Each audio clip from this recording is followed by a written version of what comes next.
Après un mois de pause, la Formule 1 est de retour, on en parle tout de suite dans l'émission. Salut à tous, bienvenue pour une 34e édition de l'émission Auto Hebdo. Aujourd'hui, évidemment, vous l'aurez compris, on va surtout parler de Formule 1 puisque la Formule 1 était en fin de retour après plus de 4 semaines de pause avec le Grand Prix de Miami, un Grand Prix sprint remporté par Kimi Antonelli le dimanche après donc la victoire en sprint de Lando Norris. Mathieu Chambenois est avec moi aujourd'hui, comment ça va Mathieu ? Salut Michael, écoute ça va parce que c'est vrai que voilà, chez Auto Hebdo on parle de tout mais quand même, le retour de la Formule 1 ça fait plaisir à tous, c'était un week-end en plus assez sympa, assez animé.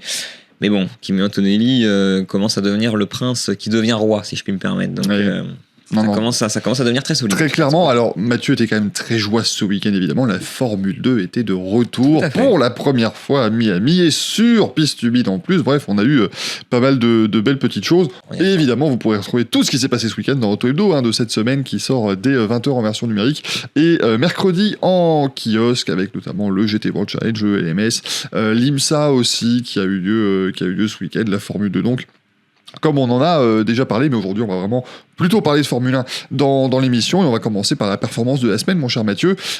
Kimi Antonelli donc qui remporte ce Grand Prix de Miami, 3e pole position consécutive, 3e victoire consécutive maintenant pour Kimi Antonelli qui, comme tu le dis, devient un petit peu roi. Il a 20 points d'avance plutôt que 20 secondes, même s'il avait environ même plus de 20 secondes sur Russell, mais il a 20 points d'avance sur Russell au championnat. Il est à 100 piles, Kimi Antonelli. C'est très fort. Honnêtement, je pense que personne ne s'attendait à un début de saison pareil. On en a déjà beaucoup parlé la fois dernière. Donc, pour ne pas se répéter par rapport à la Chine et au Japon, ce que je noterais surtout, c'est l'écart avec Russell. Là, pour le coup, cette fois-ci, il a été vraiment confirmé. Il ne s'agit pas seulement de réussir à gagner avec la voiture dominante, quoique, aujourd'hui, tu avais peut-être un petit peu raison la semaine dernière, comme quoi elle est plus si dominante que ça.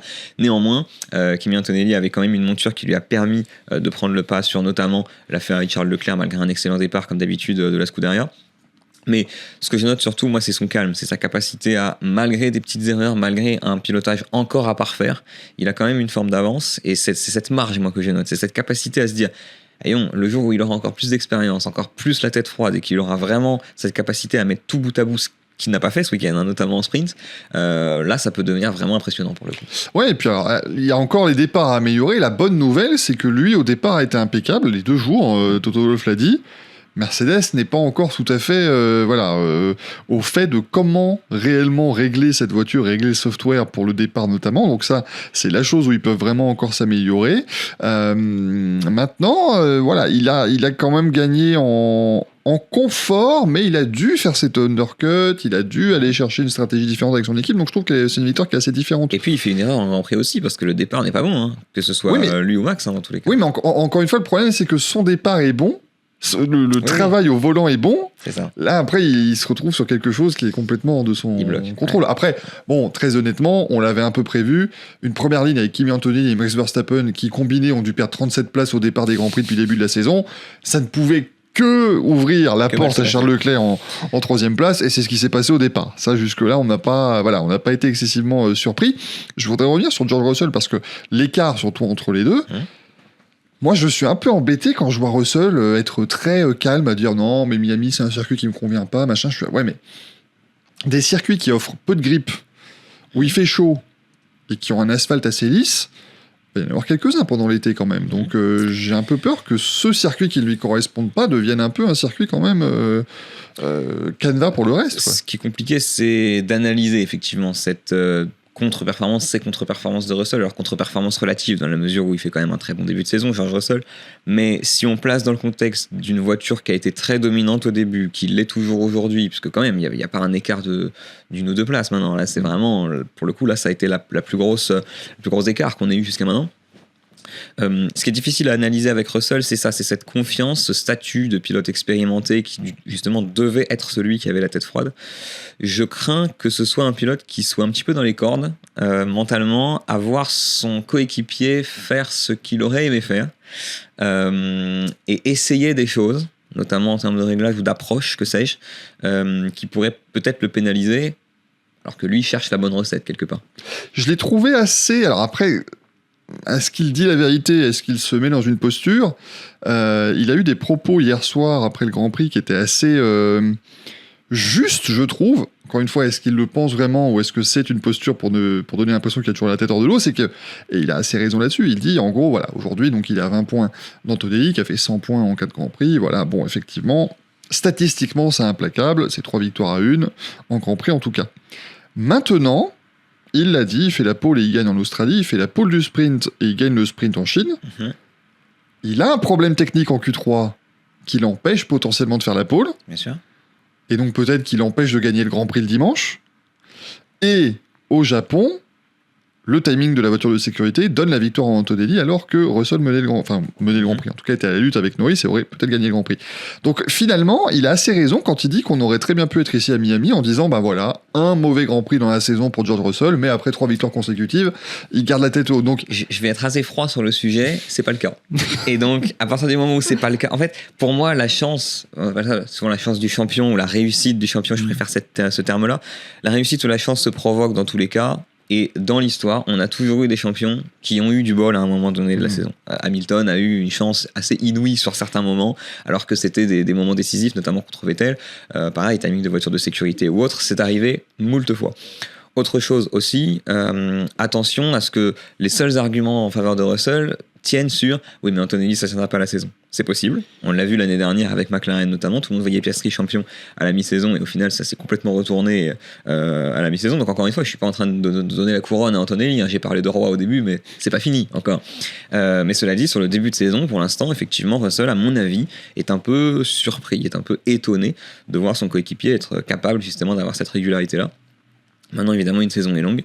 Russell peut revenir, mais Mercedes peut aussi chuter. Ne sait-on jamais, encore une fois. Il faudrait être bon à Montréal, hein, parce que c'est un circuit qui convient là pour le coup, où il est toujours très bon. Donc s'il n'y arrive pas là, ça va être un peu plus compliqué pour lui.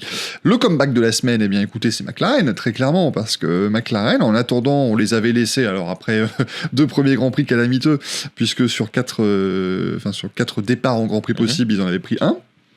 Ce qui était assez peu, hein, soyons assez honnêtes là-dessus. Il y a eu le podium, certes, pour Piastri au Japon, et maintenant, eh bien, double podium le dimanche ici, doublé en sprint, victoire de Norris devant Piastri, ça on l'avait pas forcément vu venir, et surtout, net.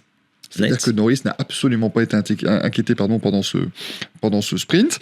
Ce qui, avant d'ailleurs de parler de McLaren, ce qui est peut-être aussi le point qu'on a remarqué sur ce nouveau règlement, en tout cas sur cette modification du règlement, si on en parle juste 15 secondes, mon cher Mathieu, moi j'ai trouvé que on garde un peu l'ADN de la F1 2026, il y a eu des dépassements, il y a eu des gestions d'énergie, mais ça m'a un peu rappelé 2025 aussi, notamment le sprint, pour moi, on aurait pu me dire que c'est un sprint de 2025.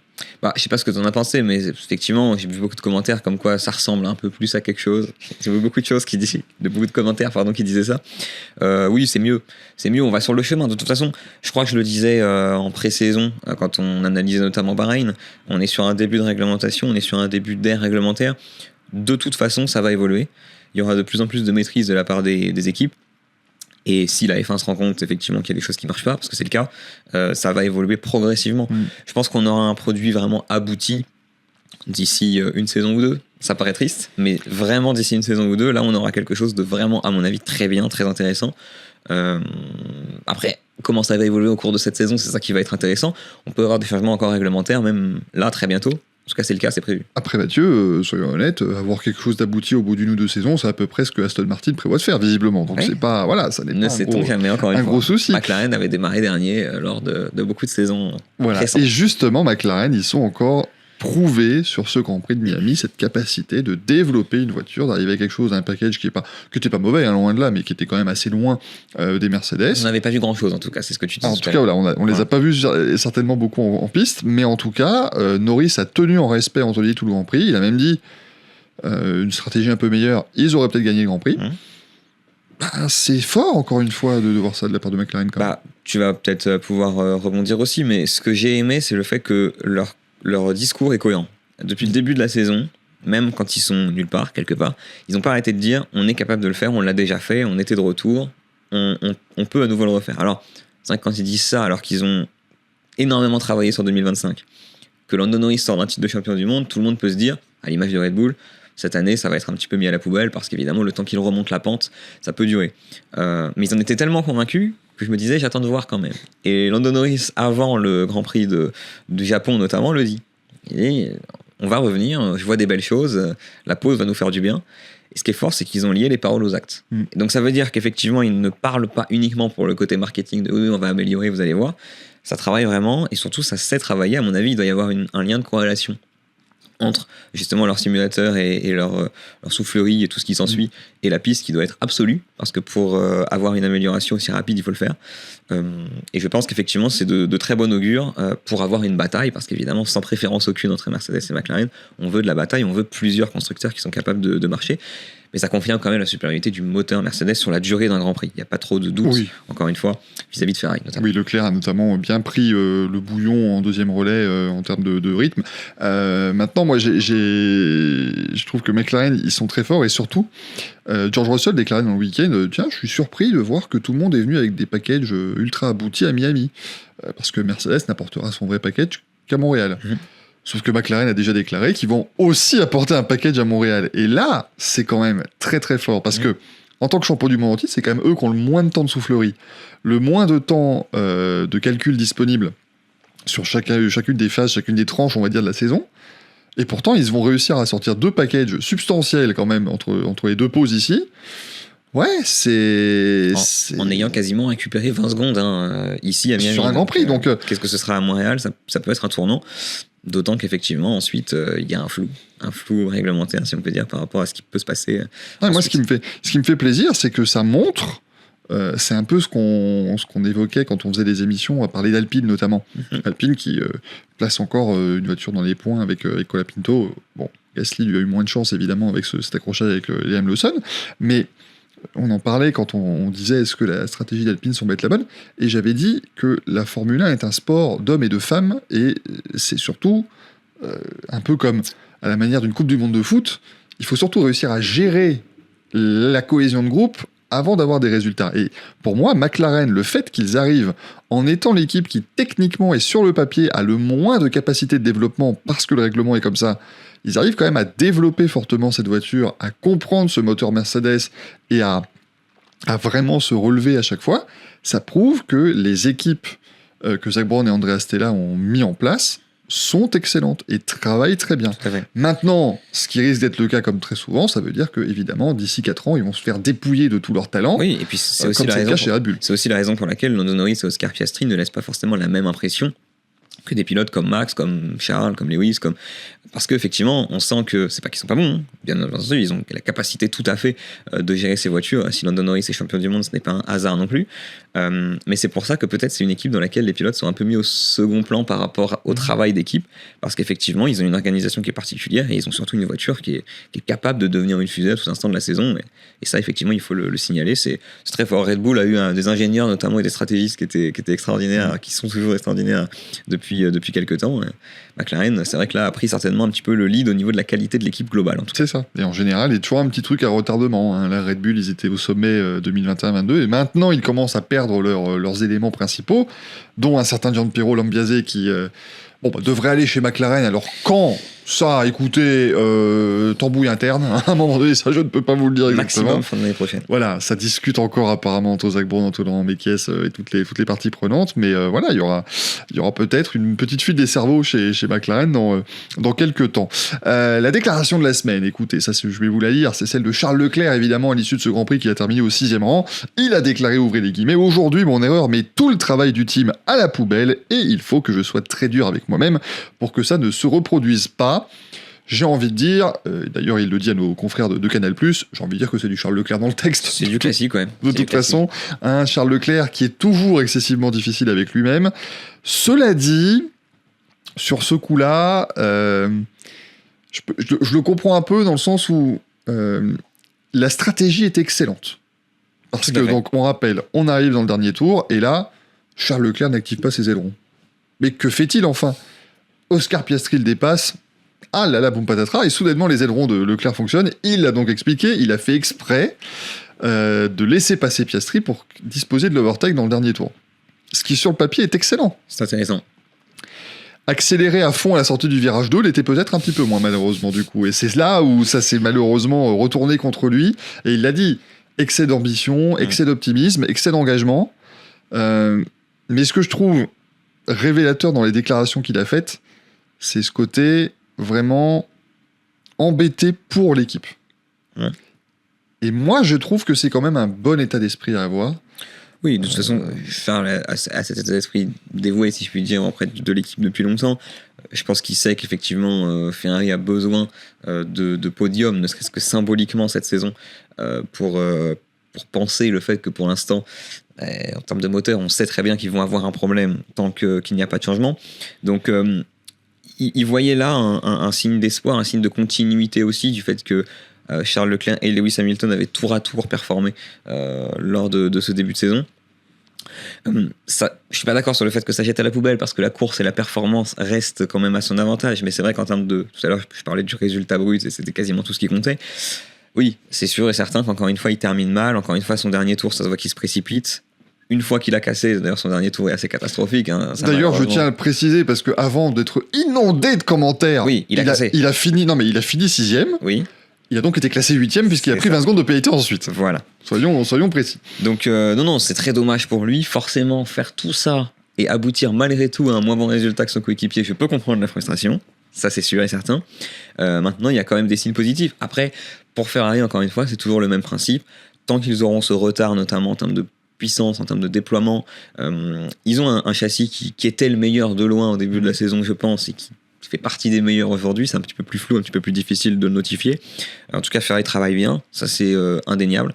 Maintenant, la question, effectivement, c'est toujours de savoir dans quel état d'esprit il faut aller. Je pense que Charles Leclerc est toujours trop dur avec lui-même. Est-ce qu'il a raison? Oui. Est-ce que cela dit, c'est nécessaire de le notifier à chaque fois avec cette dureté? En fait, ça dépend toujours de comment il l'interprète lui-même avec lui-même d'une certaine manière et comment il s'en remet. Parce qu'effectivement... C'est ça, c'est comment il s'en remet. Toujours se flageller, ça peut avoir du bon si... c'est une manière de se mettre en perspective et de mettre mentalement les choses bout à bout pour se reprendre, mais parfois ça peut aussi nous emmener dans une spirale un peu inverse. Ouais. Après, je vais te dire, vu ce qu'il a fait, donc il a commencé, on va dire, au Bakou 2019, hein, c'est le I am stupid que tout le monde a retenu, ça n'a pas empêché qu'il y ait des Grands Prix plus tard dans l'année. 2022, il s'en est aussi largement pris à lui-même et tout, et je pense qu'il le fait aussi. Et c'est assez malin de sa part, même si, quand je dis malin, je ne vois pas de malice. Mais je pense que c'est pas bête de sa part de le faire comme ça, c'est que il est très dur avec lui-même, ce qui pour moi l'autorise à être très dur avec l'équipe, et il l'est. Parce qu'on a eu des exemples sur l'arrêt au stand notamment, pardon, je me permets, mais bien sûr. Non pas qu'il n'était pas d'accord avec la stratégie, mais il l'a notifié à la radio en disant mais prévenez-moi en fait. Impliquez-moi, voilà. Et pour moi, il a ce droit. On a eu des exemples par le passé que je ne vais pas citer car nous ne sommes pas là pour cela, monsieur Chambenois. Mais il y a eu des exemples dans l'histoire de la Formule 1 de pilotes qui n'avaient strictement jamais rien à se reprocher, mais qui par contre criaient sur leur équipe à la moindre petite erreur. Là, au moins avec Leclerc, on a cette relation. Est-ce que c'est ça? Est-ce que ça ne l'est pas? Chacun peut juger, mais le principal est qu'il faut que Leclerc puisse performer comme ça. Mais Charles Leclerc, quand ça ne va pas du côté de l'équipe, il le signale. Mais quand ça ne va pas de son côté, il le signale aussi. Et donc, au moins, je pense que ça permet à tout le monde d'avancer dans le bon chemin. Mention quand même spéciale, encore une fois, à son dernier tour, parce que je rappelle qu'il tape le mur donc dans le début du dernier tour. Sa voiture ne tourne plus à droite. En tout cas, elle a beaucoup de difficultés de tourner à droite. C'est pour ça que Verstappen le passe à la fin. Maintenant, pourquoi couper tous les virages à gauche, si ce n'est que par pure frustration, ça, je ne le sais pas. Voilà, en tout cas, c'est pour ça que la FIA a assez logiquement quand même décidé de le pénaliser de 20 secondes. La FIA qui, je crois, écoutez, on tourne l'émission, on est actuellement lundi matin, je pense qu'ils n'ont pas encore fini de regarder tout ce qu'ils devaient faire, puisque globalement, tous les incidents de la course ont été investigués après. Ouais. Hein, je ne sais pas ce qu'ils faisaient pendant le Grand Prix, ou alors est-ce que... Ils faisaient comme nous, ils regardaient, je pense. Non, mais je pense qu'ils avaient en gros un planning. Et comme le Grand Prix est parti 3 heures plus tôt, ils ont dit non, mais on va commencer à partir de 22h heure française à analyser tous les trucs pendant le Grand Prix, pendant l'heure prévue. Je retire cette théorie. L'heure prévue du Grand Prix. Et on va clôturer cette partie Formule 1 avant notre traditionnel battle qui parlera plus globalement de la saison. On va terminer notre partie Grand Prix de Miami avec nos fameux top et nos flops. Quel est ton top du week-end, mon cher Mathieu? Écoute, après une intense réflexion, je vais avoir tendance à dire Franco Colapinto quand même. Le résultat brut de Franco Colapinto, c'est 7ème à la fin de ce Grand Prix, donc c'est tout à fait cohérent pour un pilote qui a eu beaucoup de mal. On a beaucoup loué le fait que Pierre Gasly avait tendance à performer au niveau de l'Alpine, tandis que Franco Colapinto souffrait. Voilà. Donc là, effectivement, je le mets devant. Top pour Franco Meilleur Colapinto. Meilleur F1 pour Franco Colapinto aussi, faut tout rappeler. Tout à fait. Et en flop, en revanche, alors un petit peu dur, mais j'aurais tendance à mettre Isaac Adjar. Isaac Adjar, malheureusement, week-end compliqué, flop par rapport à la performance, pas que par rapport à lui et son erreur, même si l'erreur est grossière. Flop parce que tout simplement, j'aimerais, moi personnellement, le voir plus haut et le voir performer, parce que ça se voit que la performance, il l'a, et le potentiel, il l'a. Maintenant, on aimerait bien le voir justement délivrer sur la piste. Moi, je vais mettre en top les petits ajustements du règlement, quand même. On en a rapidement discuté. Je pense que ça va dans le bon sens. Et voilà, c'est encore une fois, comme tu l'as dit, il faut juste être malin, comprendre comment ça fonctionne et ajuster au fur et à mesure. Et je pense que c'est un pas dans la bonne direction. Voilà, on a eu un peu de super clipping, tout ça, mais c'était pas choquant. Il n'y a pas eu de différence de folie non plus entre les voitures, donc c'était pas mal. Au moins, voilà, on revient sur des bases un peu plus Formule 1 et on espère que ce sera le cas pour les pilotes. Même si Lance Stroll avait dit qu'il prenait plus de plaisir dans une S3, donc bon, ça après. Après, il a une Aston Martin aussi, donc peut-être que s'il conduisait la Mercedes, il trouverait que la F1 2026 c'est très bien. Peut-être de la placer comme pause aussi, hein, ça je sais pas. Voilà, je ne sais pas non plus. Et en flop, moi je mettrais Audi quand même sur ce week-end, parce que là, il y a un vrai sujet Audi qui s'ouvre, c'est que certes, ils ont, en termes de performance, ils sont bons, Hülkenberg se qualifie 11e, tout ça, mais à un moment donné, griller 1 ou 2 moteurs par week-end, ça va pas aller très loin, et ça va devenir très compliqué pour eux. On rappelle, Hülkenberg qui participait au sprint parce qu'il casse son moteur dans le tour de formation, dans le tour de mise en grille. Bortoleto qui est disqualifié du sprint parce que sa voiture avait trop d'air qui rentrait en fait par la prise d'air moteur. Ensuite, il s'élance de justesse en qualif. Ils arrivent à régler sa voiture et finalement, ses freins prennent feu. Il y a trop de problèmes chez Audi quand même depuis le début de la saison, de nombre de grands prix où ils n'ont pas pris le départ, tout ça, c'est quand même un peu compliqué, et ce week-end l'était particulièrement. Il va être temps de passer à ce que vous attendez chaque semaine avec une impatience non feinte, évidemment. Notre battle de la semaine, mesdames, messieurs. La battle de la semaine qui est également, bien évidemment, votre question hebdo à laquelle vous pourrez répondre sur nos réseaux sociaux et sur autohebdo.fr ce soir. Max Verstappen va-t-il revenir dans la course au titre ? Oh bah oui, on se mouille aujourd'hui, écoutez, hein, on se fait plaisir, Mathieu. Et t'as vu, on est à 4 Grands Prix, on fait des grands... C'est ça, voilà. Grandes analyses sur la saison. Ça fait des semaines qu'on vous dit, mais vous savez, faut pas tirer de conclusion après les essais, ouais, ça va, il y a 4 grands prix, c'est bon, on se lance comme des fous. Mathieu, à toi l'honneur. Max Verstappen va-t-il revenir dans la course au titre ? Eh bien, écoute, pour moi, oui. Max Verstappen va revenir dans la course au titre pour plusieurs raisons. D'abord, Max Verstappen, on l'a vu avec beaucoup plus d'envie. Je trouvais qu'il ne faisait que critiquer le règlement technique de la F1 jusqu'à maintenant, mais maintenant qu'il a un petit peu changé, ça y est, il s'est dit on va quand même se remettre un petit peu à piloter. Donc pour moi, c'est un argument déjà implacable. Ensuite, on peut constater que Red Bull a beaucoup travaillé. On a beaucoup loué tout à l'heure McLaren. On voit que Red Bull a été capable de revenir du côté des premières places. Et Max Verstappen, dès lors qu'il est en adéquation avec sa voiture, qu'il a cette aisance avec sa voiture, et bien tout de suite la performance est au niveau, même si la Red Bull n'est pas encore pour moi un top team à ce niveau-là. J'aurais tendance à dire qu'en termes d'envie, qu'en termes de dynamique, dès lors qu'il y a une place à prendre, et bien Max la prend. Celui qui va être difficile à aller déloger pour moi, c'est Antonelli, notamment au niveau de l'avance. À moins effectivement que McLaren soit également dominant. Et pour moi, Max Verstappen, en tout cas, va s'immiscer dans la course au titre. Et le top 5, en tout cas le top 4, est totalement possible pour le néerlandais. Et je me gausse. Non, Max Verstappen ne reviendra pas dans la lutte pour le titre. Voilà, je prends ce pari-là. Pour moi, effectivement, ce qu'ils font est très bien chez Red Bull. L'aileron Macarena qu'ils ont emporté était quand même extrêmement impressionnant lors de ces différents déploiements. Et Max Verstappen, voilà, maintenant, il commence à mieux aimer la voiture, à mieux aimer la Formule 1. Ça me dérange pas. Maintenant, je pense que Mercedes gardera quand même un avantage, même s'il est moins substantiel, et s'il y a évidemment ce 1er juin qui arrive avec ces changements de manière de contrôler le taux de compression des moteurs. Je pense qu'ils vont continuer à développer la voiture dans le bon sens. Eux, encore une fois, il n'y avait pas beaucoup d'évolution à Miami, et surtout, en parlant de ces moteurs, l'ADUO, les fameux Additional Development Opportunities qui vont arriver, il se murmure que potentiellement ce serait le Red Bull Powertrain Ford qui serait finalement le moteur de base, et donc Mercedes aurait l'avantage de pouvoir développer encore son moteur.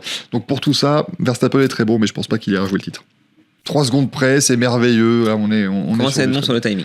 Là, voilà, on commence à être pas mal sur le timing. On s'habitue de toute façon de plus en plus à ces battles. Répondez évidemment sur nos réseaux sociaux et sur autohebdo.fr à la question hebdo de la semaine, comme toutes les semaines. Finalement, une question hebdo qui revient toutes les semaines, c'est pas bête. Hein. Je pense qu'on tient un truc. On tient un truc. On devrait même faire un magazine sur le sujet. Ouais, mais il faudrait que le magazine parle d'auto, je pense, et qu'il sorte hebdomadairement. Là, on aurait peut-être quelque chose. Comment Comment on pourrait appeler ce magazine ? Comment Enchaîne, Michael, enchaîne. Oh, ça va, écoutez, on fait ce qu'on peut, on essaie de faire durer cette émission qui va arriver à son terme, mesdames, messieurs, mais on voulait terminer par notre image de la semaine. C'est un sourire, mais sourire triste, malheureusement, pour nous cette semaine, puisque nous avons appris ce 1er mai la disparition d'Alex Zanardi, l'ancien pilote de Formule 1, 41 Grands Prix au compteur, 2 titres de champion en kart aux États-Unis, 4 médailles d'or aux Jeux paralympiques également, et 2 en argent. Il est décédé à l'âge de 59 ans, et Alex Zanardi, on voulait absolument lui rendre hommage, parce qu'on avait coutume de dire que dans la grande lutte contre la mort, il menait 3-0 d'une certaine manière, Alex Zanardi, et malheureusement, aujourd'hui, ça s'est arrêté, mais il a connu 1000 vies finalement, Zanardi, avec son accident en kart. Il suffit de constater le nombre de réactions de la part de pilotes, notamment en activité ou non sur les réseaux sociaux, pour constater à quel point son influence et son rayonnement était immense, en tout cas. Un véritable exemple, un véritable héros. C'est beaucoup ce qui ressortait, bien sûr. On rappelle, il perd ses 2 jambes dans un accident en 2001, il revient à la compétition, il part ensuite faire du vélo dans les Jeux paralympiques, et il gagne des médailles aussi là-bas. Donc voilà, vraiment un très très grand bonhomme, et on voulait vraiment vraiment présenter toutes nos condoléances, bien sûr, à sa famille, notamment à sa femme Daniela et son fils Nicolo, et surtout saluer un très très grand champion. Et d'une certaine manière, il n'y a pas plus bel hommage que d'avoir eu ce week-end de l'IMSA à Laguna Seca. Dans le corkscrew, il avait réalisé à 30 ans un dépassement absolument exceptionnel sur Brian Herta. Donc voilà, on voulait évidemment terminer cette émission en rendant hommage à Alex Zanardi, certainement l'un des plus grands messieurs qui nous ait été donné de voir dans le monde du sport automobile. Et donc il faut savoir aussi saluer des gens comme ça, et ce sera évidemment dans le magazine de la semaine, bien sûr, plusieurs pages d'hommage à Alex Zanardi. Merci Mathieu d'avoir été là pour cette émission, merci à vous de l'avoir suivi. Évidemment, on vous rappelle le magazine, donc disponible à partir de 20h en version numérique, à partir de mercredi en kiosque. Et vraiment, on vous le dit, soyez là la semaine prochaine pour l'émission, parce qu'il n'y aura pas un seul duplex dans l'émission de la semaine prochaine. Il y en aura 4. À la semaine prochaine, ciao.